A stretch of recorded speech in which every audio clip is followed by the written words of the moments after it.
नमस्कार दोस्तों, एक बार फिर से आप सभी का हार्दिक स्वागत करता हूं आपके अपने YouTube चैनल रेमतराज मैथमेटिक्स में। साथियों, साइकोलॉजी की हम सीरीज चला रहे थे और उसी को आज आगे बढ़ा रहे हैं। रीट या आप इसे कह सकते हैं आरटेट 2022 के लिए हम साइकोलॉजी और संस्कृत और सभी विषयों का निःशुल्क कोर्स करवाएंगे। तो इसी क्रम में हम साइकोलॉजी को आज वापस स्टार्ट कर रहे हैं। अब तक हमने बाल विकास में तीनों अवस्थाओं के बारे में पढ़ लिया था, चाहे शैशवावस्था हो, बाल्यावस्था हो, चाहे किशोर अवस्था हो, उनकी विशेषताएं देख ली थी। आज हम उससे आगे टॉपिक पढ़ने वाले हैं बालक का शारीरिक विकास। क्या पढ़ेंगे साथियों? बालक का शारीरिक विकास। शैशवावस्था में विकास किस प्रकार होता है शरीर का, बाल्यावस्था में किस प्रकार होता है और किशोर अवस्था में किस प्रकार होता है। तो बालक का शारीरिक विकास आज हम पढ़ने वाले हैं। इससे पहले मैं आपको बता दूं, वीडियो को लाइक नहीं किया तो लाइक जरूर कर दें, शेयर करते रहे ताकि हमें भी मोटिवेशन मिलता रहे। सबसे पहले हम पढ़ रहे हैं शैशवावस्था में शारीरिक विकास, फिर बाल्यावस्था का पढ़ेंगे और बाद में जो है किशोरावस्था का पढ़ेंगे।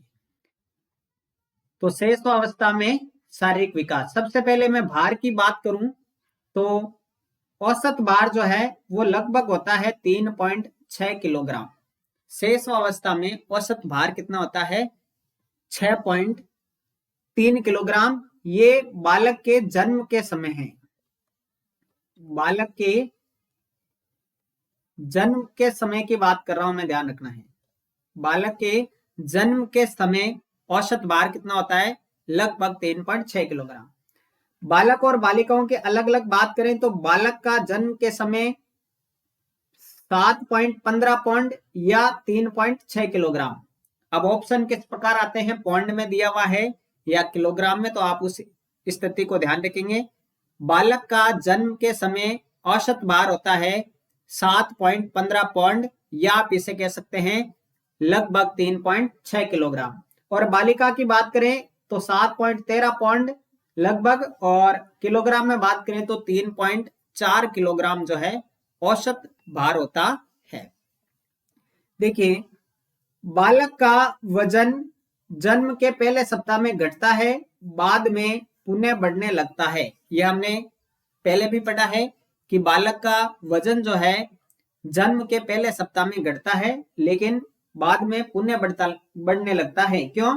क्योंकि जन्म के समय मां के गर्भ में परिस्थितियां उसके अनुकूल वो बच्चा रहता है, लेकिन जब बाहर आता है शरीर से तो उसके परिस्थितियां अनुकूल नहीं रहती है। इसलिए प्रथम सप्ताह में जो है बालक का वजन घटता है, बाद में पुनः बढ़ने लगता है। 6 माह में वजन लगभग कितना हो जाता है? दुगुना हो जाता है। कितने माह में? 6 माह में जो वजन है वो लगभग साथियों क्या हो जाता है? दुगुना हो जाता है। 5 वर्षों की समाप्ति पर 38 से 43 पौंड या हम कह सकते हैं 18 किलोग्राम हो जाता है। 5 वर्षों की समाप्ति पर बालक का औसत भार जो है वो 38 से 43 पौंड या हम कह सकते हैं 18 किलोग्राम हो जाता है। यहां तक की बातें क्लियर हो गई होगी आपके। आगे बढ़ते हैं। भार के बाद हम बात करते हैं लंबाई की। तो जन्म के समय लंबाई कितनी होती है? तो बालक की लंबाई यानी कि लड़कों की लंबाई जो है वो होती है 51.25 सेंटीमीटर। ये दोनों ही आंकड़े लगभग में है, ध्यान रखेंगे। किसमें है? लगभग में। तो बालक की लंबाई 51.25 सेंटीमीटर और बालिका की लंबाई जो है 50.75 सेंटीमीटर लगभग होती है जन्म के समय लंबाई। अब नोट में क्या लिखा है देखिए, शैशवावस्था में लड़कों की लंबाई लड़कियों की अपेक्षा अधिक होती है। इंपॉर्टेंट बात है, शैशवावस्था में लड़कों की लंबाई लड़कियों की अपेक्षा अधिक होती है, ध्यान रखना है। ठीक है साथियों, चलिए आगे बात करें। लंबाई के बाद सिर व मस्तिष्क। तो नवजात शिशु के मस्तिष्क का भार होता है 350 ग्राम। 350 ग्राम भार होता है नवजात शिशु के मस्तिष्क का। ठीक है, नवजात शिशु के मस्तिष्क का भार कितना होता है? 350 किलोग्राम। क्लियर? चलिए आगे बात करें हड्डियों की। जन्म के समय शिशु के शरीर में 270 हड्डियां होती है। अभी हम कह दें कि हमारे शरीर में कितनी हड्डियां हैं, तो कितनी है, 206 हड्डियां हैं।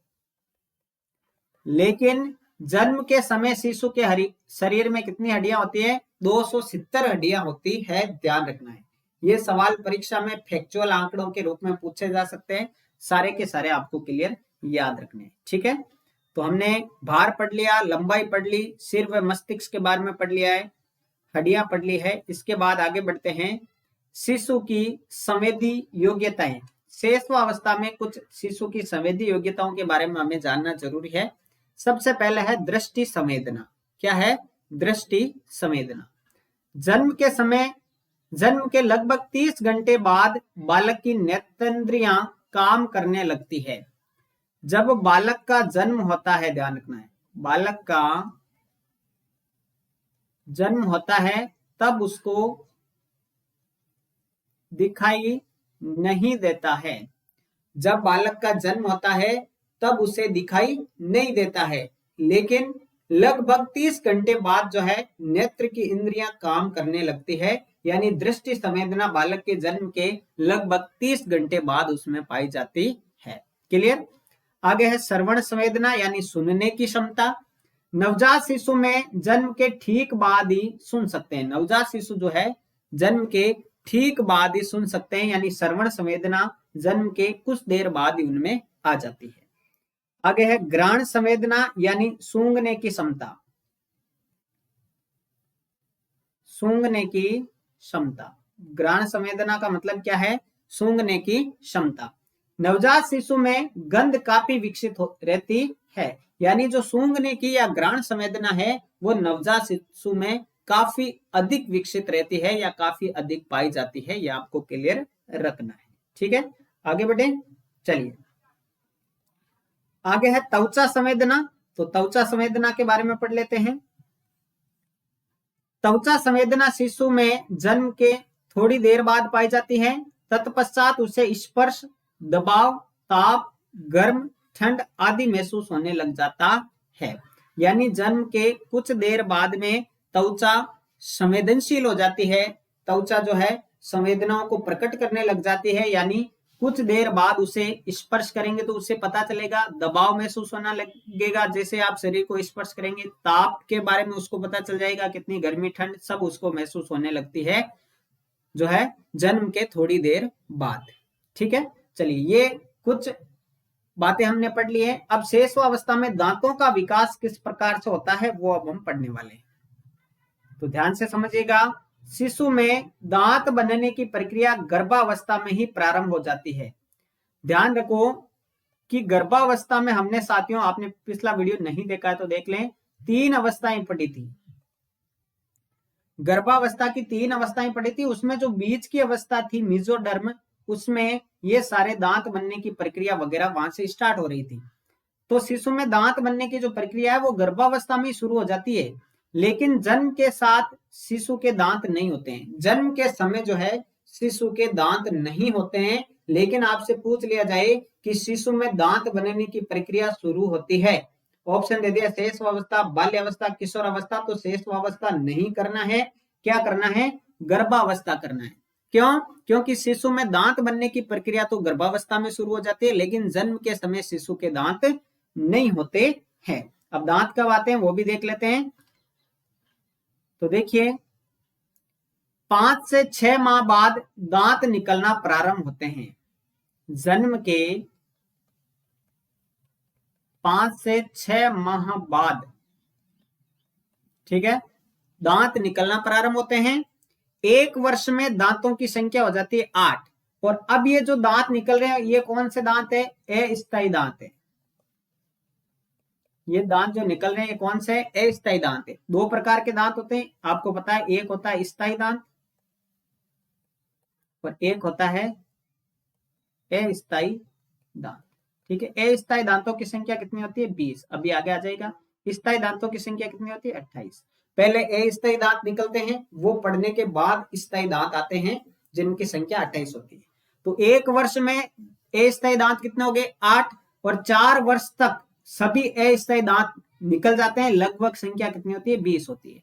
तो अस्थायी दांतों की संख्या 20, 4-5 वर्ष तक सारे अस्थायी दांत निकल जाते हैं। ठीक है, तो दांतों के बारे में हमने पढ़ लिया शेष अवस्था में। चलिए अब हम पढ़ रहे हैं मांसपेशियों के बारे में।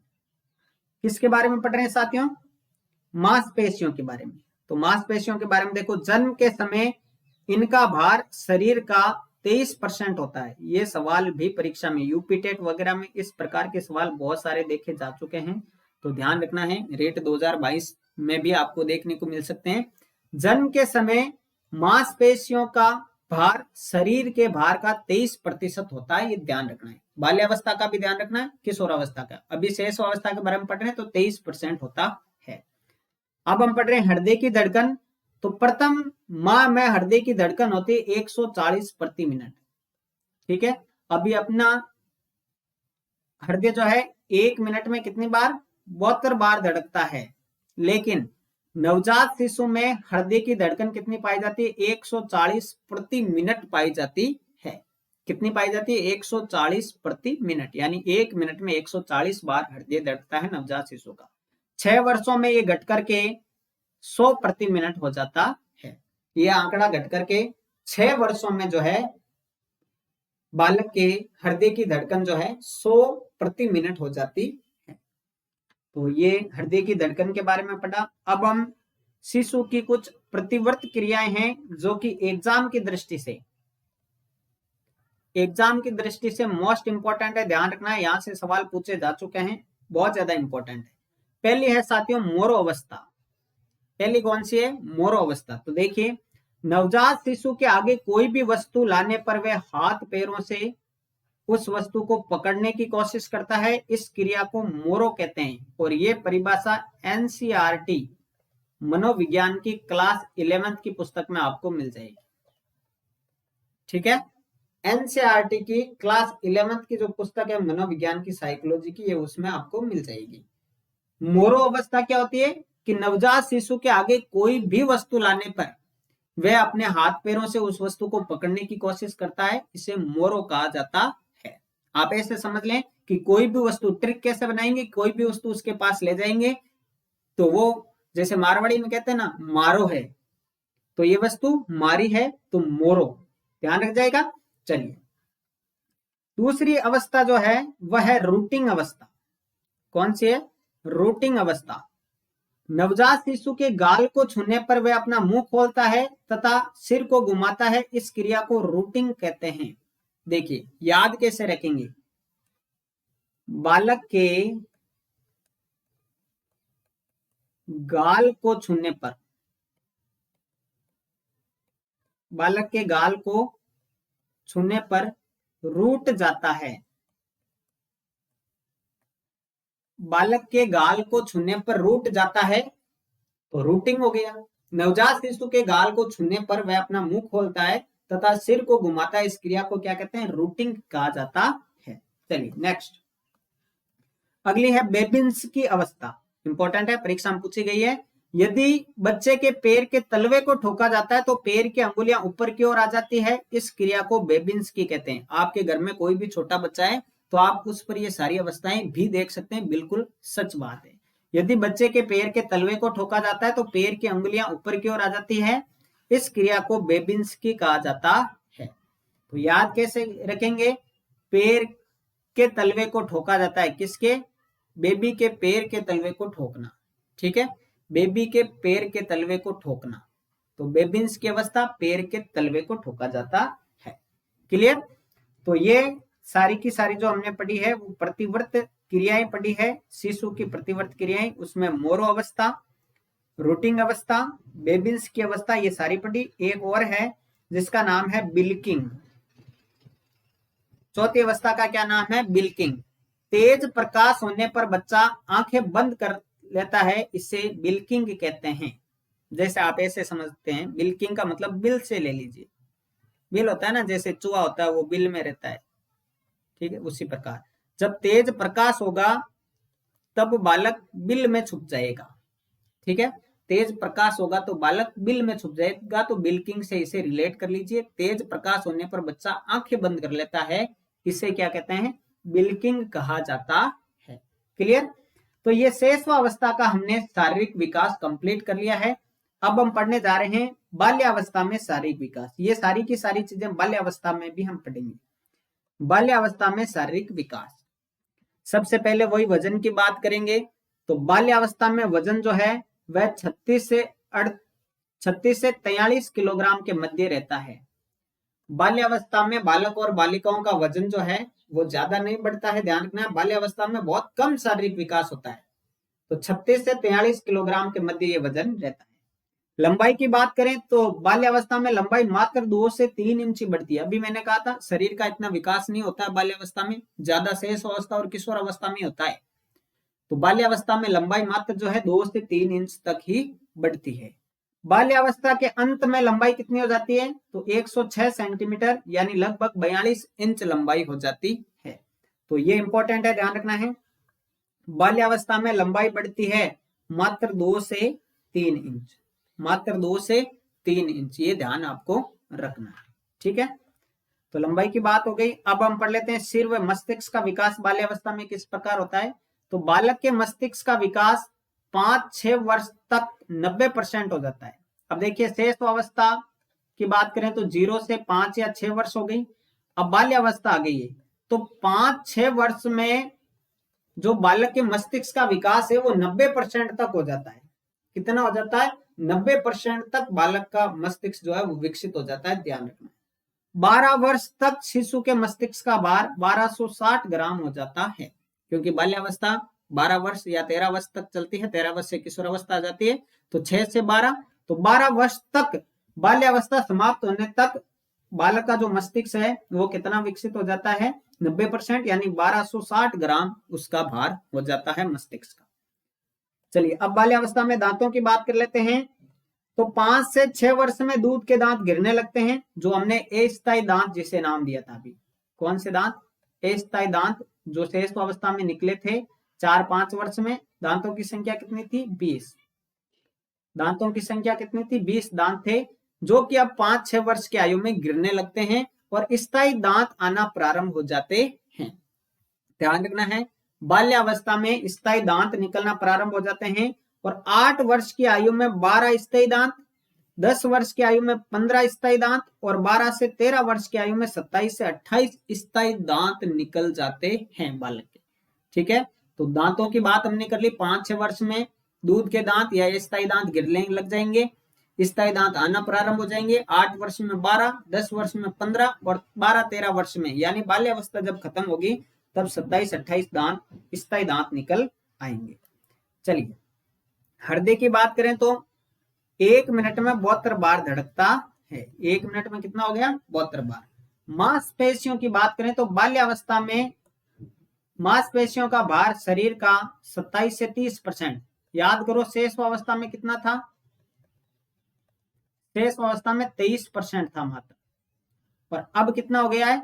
27 से 30% हो जाता है मांसपेशियों का भार शरीर के भार का बाल्यावस्था में। तो ये बाल्यावस्था की बातें हमने शारीरिक विकास के संदर्भ में कंप्लीट कर ली है। आगे बढ़े, चलिए कमेंट करके बताइएगा क्लास कैसी लगी आपको। हस्तलिखित नोट्स है सारे, ठीक है। बहुत सारी किताबों का ये निचोड़ है और शॉर्ट एंड स्वीट बहुत अच्छी प्रकार से आपको समझाया जाएगा। किशोर अवस्था में शारीरिक विकास के बारे में पढ़ेंगे। वही भार सबसे पहले पढ़ लेते हैं। तो मांसपेशियों का भार शरीर के भार का 45 से 50% हो जाता है, ठीक है। इंपॉर्टेंट बात है, ये ध्यान रखना है। मांसपेशियों का भार शरीर के भार का किशोर अवस्था में कितना हो जाएगा? 45 से 50%। अब हम लंबाई की बात करते हैं। तो 11 से 14 वर्ष की आयु में लड़कियों की लंबाई लड़कों की तुलना में अधिक बढ़ती है। 11 से 14 वर्ष तक लड़कियों की लंबाई अधिक बढ़ती है, लेकिन 14 वर्ष या 15 वर्ष के बाद लड़कों की लंबाई अधिक बढ़ती है, ध्यान रखना। लड़कों की लंबाई कब तक बढ़ सकती है? 18 वर्ष तक बढ़ती रहती है, और लड़कियों की लंबाई जो है वो 16 वर्ष तक ही बढ़ती है, ये ध्यान रखना है। तो लड़कों की लंबाई तो 18 वर्ष तक बढ़ती है और लड़कियों की लंबाई जो है वो 16 वर्ष तक ही बढ़ती है। साथियों इस बात का आपको ध्यान रखना है, ठीक है। लंबाई के बारे में बात कर ली, अब हड्डियों के बारे में बात करते हैं। 18 वर्ष तक अस्थिकरण की प्रक्रिया पूरी हो जाती है, ओसिफिकेशन, ठीक है। हड्डियों का आपस में जुड़ना, ध्यान रखना है। हड्डियों का आपस में जुड़ना क्या कहलाता है? अस्थिकरण कहलाता है। हड्डियों का आपस में जुड़ना अस्थीकरण। तो 18 वर्ष तक अस्थीकरण प्रक्रिया पूरी हो जाती है और अब हड्डियों की संख्या कितनी हो गई है? 206 हो गई। हड्डियों की संख्या कितनी हो गई है? 206 हो जाती है। किस उम्र में? किशोर अवस्था में आते आते। ठीक है, चलिए आगे बढ़ते हैं। आगे है दांतों की बात करें तो इस अवस्था में 28 स्थायी दांत आ जाते हैं कंप्लीट। 4 प्रज्ञा दंत भी निकलने लगते हैं। प्रज्ञा दंत का मतलब होता है अक्कल डांट, कि अब छोरो समझदार हो गया, अक्कल डांट भी आती है ना। अक्कल डांट, प्रज्ञा दंत। तो कुल दांत कितने हो गए? 28 तो स्थायी और 4 प्रज्ञा दंत या अक्कल डांट, तो कुल मिलाकर 32 दांत इस अवस्था में आ जाते हैं कंप्लीट। स्थायी दांत 28 और 4 प्रज्ञा दंत जिसे अक्कल दांत भी कहा जाता है, तो 32 दांत इस अवस्था में आ जाते हैं। सिर व मस्तिष्क की बात करें तो सिर व मस्तिष्क की बात करें, इस अवस्था में मस्तिष्क पूर्ण विकसित हो जाता है किशोर अवस्था में, और भार उसका हो जाता है कितना? 1400 ग्राम। कितना हो जाता है? 1400 ग्राम हो जाता है। क्लियर? हृदय की बात करें तो 1 मिनट में 72 बार लड़कों का धड़कता है हृदय, और 1 मिनट में 66 से 70 बार लड़कियों का हृदय धड़कता है। अब इस अवस्था में एक और नई बात आई है, प्रजनन अंग। प्रजनन अंग, ठीक है, जैसे जैसे उसकी जनन क्षमता जो है बढ़ती जाएगी, प्रजनन अंग भी विकसित हो जाएंगे। इस अवस्था में प्रजनन अंग विकसित हो जाते हैं, चाहे वो लड़का हो चाहे लड़की हो। इस अवस्था में जो है प्रजनन अंग जो है साथियों विकसित हो जाते हैं। तो कंप्लीटली आपको जो है, चाहे वो शेषो अवस्था हो, चाहे आपकी बाल्यावस्था हो, चाहे आपकी किशोरावस्था हो, हमने शारीरिक विकास के संदर्भ में सारी बातें क्लियर कर ली है। शारीरिक विकास के बारे में सारी बातें जो है क्लियर कर ली है। अब मैं अंत में आपसे एक क्वेश्चन पूछ रहा हूं, ध्यान रखना है। इसका जो उत्तर है वो मैं कल बताऊंगा। ये लास्ट के जो अपन वीडियो है उनमें से ही रिलेटेड है। ध्यान रखना है, गंदी अवस्था किसे कहा जाता है? सवाल क्या है? गंदी अवस्था किसे कहा जाता है? ठीक है, शेष अवस्था, बाल्यावस्था, किशोरावस्था, ये आपके ऑप्शन देंगे। तो आपको कमेंट बॉक्स में कमेंट करना है। कमेंट बॉक्स में आपको कमेंट करना है गंदी अवस्था किसे कहा जाता है। ठीक है, तो मस्त रहिए, पढ़ते रहिए। आपको पूरा कोर्स करवाया जाएगा। आपकी एग्जाम डेट 23-24 जुलाई 2022 को घोषित की गई है। तो बहुत सारी आपको मेहनत करवाएंगे, टेस्ट वगैरह भी रखेंगे। अब नियमित रूप से आपको क्लासें भी मिलती रहेगी। तो साथियों मिलते हैं नेक्स्ट वीडियो में, तब तक के लिए जय हिंद, जय भारत, थैंक यू।